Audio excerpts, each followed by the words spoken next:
The question has been asked, how many psalm translations do you need? More.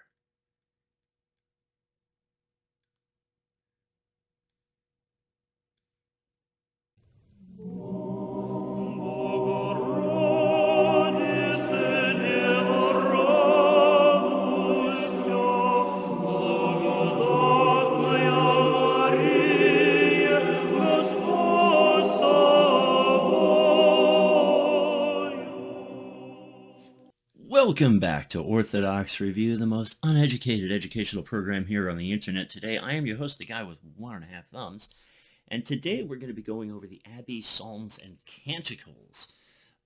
This is from 2020. It's approved by the U.S. Conference of Catholic Bishops, arranged and prepared by the monks of Conception Abbey. This is not to be confused with the Abbey Psalter from 1981, the Genesee Abbey Psalter. That is episode 89, if you'd like to go back and check out that. This is actually an expanded, well, not expanded, it's an updated version of the revised Grail Psalms, which I can't remember the exact episode number of that, but we've gone over that one before. That's this one. Now, I was a huge fan of this Psalter, not only because of its translation. There's just something about the dimensions of the book that I really enjoyed, and it was just really laid out well.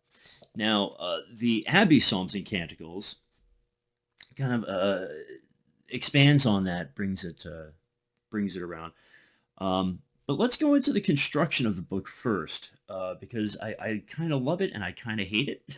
Not hate. Hate is a strong word. But I like it in its simplicity, and it's a chunker in a good way. So it is cloth back, hardbound. It's a glued hardback. Come on, focus. You can do it. This camera will never focus well. But hey, it's part of it too is my software. It's probably because I have this graphic here. If I didn't have Mr. Gobbs there, probably be able to focus a little better. But I want you to come on. You can do it. It's not sewn. It's just glued. If it is sewn, I haven't found a stitch in it. That being said, it's hardy, and since we're already in the center of it, I want to show you the paperweight and the text itself, because man, they knocked it out of the park there. It's this beautiful readable text. You have headers in red. You have Septuagint numbering in parentheses, which is always nice. It's this good medium weight cream paper stock. The one thing I will say is that because this is, well, we'll go over the original translation it's based on. When we have a header in the psalm, that is recorded as verse 1, like with Psalm 131, a song of ascents of David. That's verse 1 leading into, okay. So, but sometimes it can be odd, like 130, 129, a song of ascents, out of the depths I cry to you, O Lord, and that's the end of the first verse, or is that the first verse going into Lord, hear my voice, and then the second verse? It's kind of confusing. I don't like it, but that's me. The end papers are kind of cool. So when it comes to the printing, there's no run-ons. So when you have, like here we are at Psalm 50, Septuagint 50, 51 in the Masoretic. So it will not run on into another psalm. So that way each psalm starts its own chapter, so to speak. And so with the Septuagint numbering at the bottom, it makes for a nice clean read. The spacing, as you can say, is very nice. It's clear, it's readable. There are a few discrepancies between translations because of the psalm numberings, but that's That's to be expected. Now, as I said before, it being based on the Revised Grail Psalms, which are in turn uh, revised from the original Grail Psalms from 1963.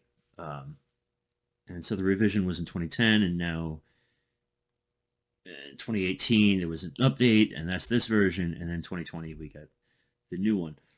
So the original Grail Psalms, which were published by the Ladies of the Grail, think or say what you want about them, still a beautiful translation, but based on the Jerusalem Bible.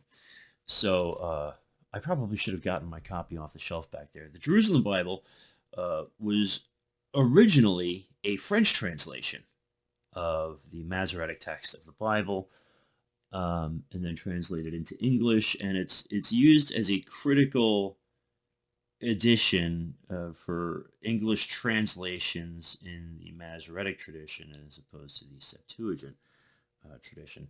So it's kind of odd.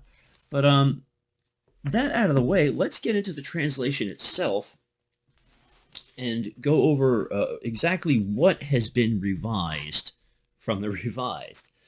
Now, I wrote down on my little cheat sheet over here a couple of different examples for these differences. So we're going to go over here to the Revised Grail Psalms and go to Psalm 70, 69 for us Orthodox. There it is. Okay, so let's look at verses 4 and 6 in this translation real quick. Let them retreat covered with shame who jeer and mock at me. Now, as I may have mentioned in the last review of this particular volume, that particular line in the Septuagint is, let them say who say to me, aha, aha, or lo, lo, or something to that effect. And then verse 6, as for me, wretched and poor, hasten to me, O God. You are my rescuer, my help, O Lord, do not delay. Now, again, I like this translation. I think it's pretty. But let's go over here to the now updated version and look at the same psalm, verses 4 and 6 again. Let them turn because of their shame who jeer at me and mock. Now, going back to the division, it was let them retreat covered with shame who jeer at me and mock. Let them turn because of their shame. So that's one example of the differences, and I don't know why these translation differences are there. And verse 6, once again, in the new one, as for me, who am wretched and poor, hasten to me, O God. You are my rescuer, my help, O Lord, do not delay. Now, the difference there in the old, it's as for me, comma, wretched and poor, comma. In the new, as for me, comma, who am wretched and poor, comma. Now, I chose this psalm specifically because it was a very clear and concise difference in there. And the only reason for these differences that I can come up with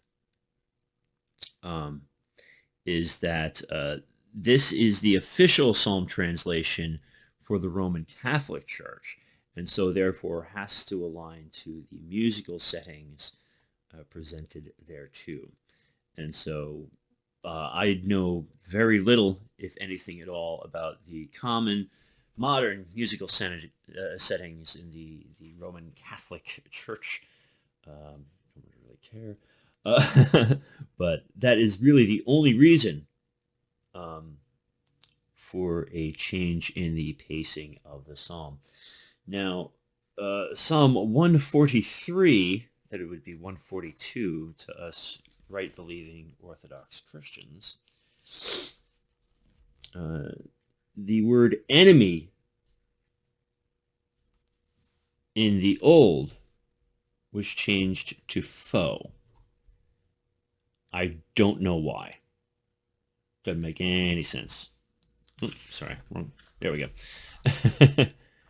Woo! At any rate.